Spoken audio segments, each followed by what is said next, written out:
All right, let's get into it. So before revision 3, NIST SP 800-171 had this split between basic and derived security requirements.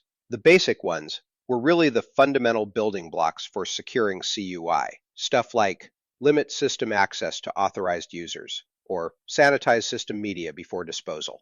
They actually map directly back to FIPS 200's high-level security requirements, which come straight from federal law. I always tell clients, if you miss a basic requirement, you're usually undermining your whole compliance program. That's not just me waving my hands in the air either. The DoD weighted scoring methodology gives more points to those requirements. If you forget something like 3.1.1, the one about limiting system access, that's a 5-point deduction. That's significant, and it's there for a reason. Everything else kind of falls apart if you get the basics wrong. Yeah, Paul. And from the media side, back when Rev 2 was the norm, I'd get these vendor security questionnaires from the big primes almost every quarter. Like clockwork, please confirm you've implemented 3.1.1, 3.3.1, 3.8.3. I mean, the set always focused on the basic requirements in particular. And if you couldn't prove you had those nailed, you could just forget about being considered for a contract, especially as a small supplier. It really drove this whole compliance culture where everybody, even the tiniest mom-and-pop IT shop, was scrambling to fill out spreadsheets to prove they had just the basic requirements covered. Sometimes it felt less like security and more like risk paperwork, honestly. Eric, that's such a classic downstream effect of how the regulations and assessments were structured. The primes get this directive from the top: minimize supplier risk. And what's easiest to check? The basics. It didn't matter if you had some fancy endpoint security if you couldn't prove you were meeting the foundational stuff the federal language cared about. And Paul, your point about weighting is important. Derived requirements, those are layered in to cover specific scenarios, and they're important, but the assessment methodology literally made the basics the backbone. You fail those? There's no trust left for anything else in the stack. Exactly, Roz. It's why, for years, this distinction between basic and derived just dominated every conversation about supplier risk, even internally, and primes have been laser-focused on not having a weak link in their supply chain. No one wanted to be the headline for "Prime loses CUI due to sub failing 3.1.1. I mean, maybe I'm exaggerating a bit, but you get the drift. Nope, you're spot on. Primes cared about basics because the system's only as strong as its weakest supplier, and those assessments landed right back on that point. I'd say half my email inbox from primes was some flavor of, "Hey, can you show you're doing these specific handful of controls?" It's a funny artifact of the rule structure. Once you create a two-tier system, basic versus derived, you encourage everyone in the chain to focus on what counts most for the scorecard, even if that's not always optimal security in real life. But it sure was the reality for years. Let's shift gears a little, because we talked about scoring and requirements, but the assessment methodology itself is worth a closer look. Paul, you want to break down those 3 assessment levels under the DoD's methodology? Sure thing. So, in the official DoD method, you've got 3 assessment levels: basic, medium, and high. The basic one's just a self-assessment.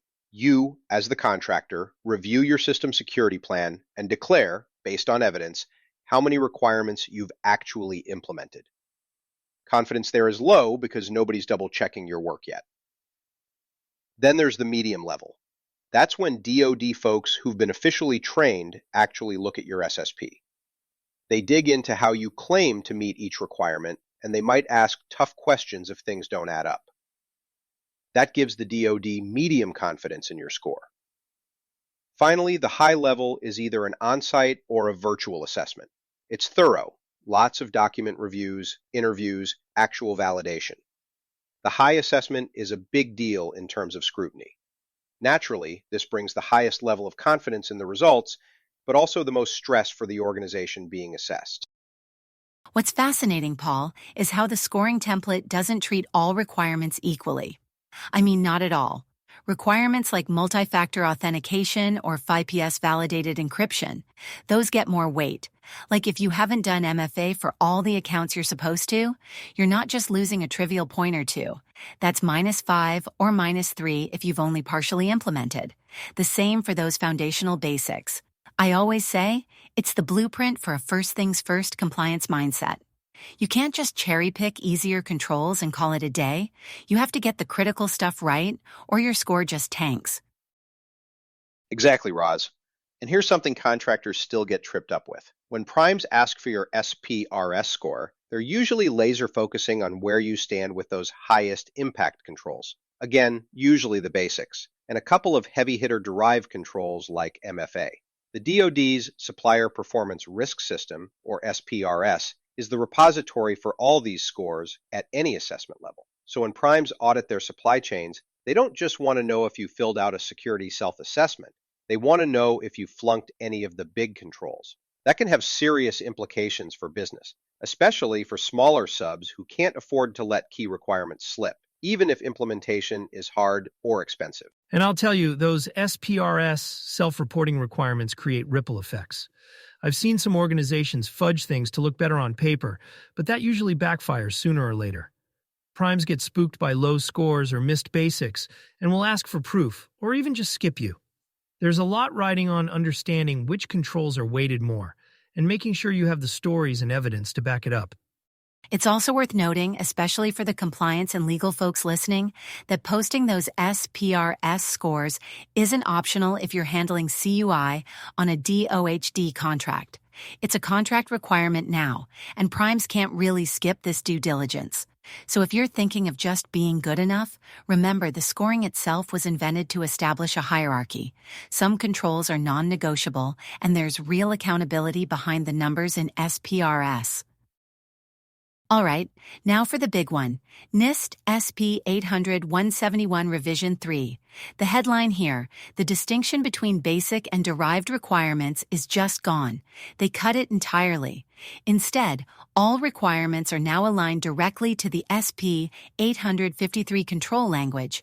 That means every requirement has the same standing, and there's no two-tier system anymore. This change was driven by feedback from the field. There was just a ton of confusion around what counted as basic versus derived, and organizations found they were overwhelmed by different frameworks.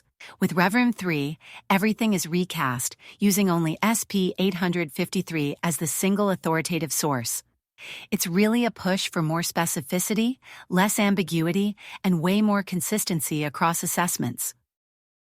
Yeah, Roz, and I saw it play out in real time. My team used to have two different sets of supplier questionnaires, one focused on the basics and another deeper dive for derived.